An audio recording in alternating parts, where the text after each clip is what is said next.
In this exercise tutorial, I'm going to be showing you how to do a neutral grip dumbbell floor press. So firstly here, I've got some dumbbells in front of me. I've also got a mat that I'm going to use for comfort. And again, you don't have to use a mat for this. You could use a pillow for your head if you wanted to, whatever suits you. So firstly, what I want you to do is put the weights to the sides of your body, and you're going to come into a position where you're laying on your back. The dumbbells are where your hands are.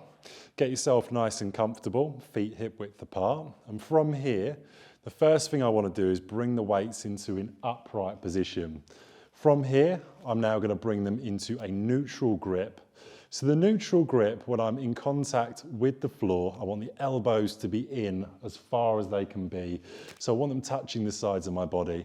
From here, I'm going to press up directly from where I am in that 45-degree angle with my elbow when I start. So I don't want to be pressing up and going to here. I want to be keeping myself in a position where I'm always coming back down with my elbows, that 45-degree angle. Now my knuckles are facing up towards the ceiling, my palms are facing each other, and I'm really slowly controlling each repetition, making sure my elbows don't flare out.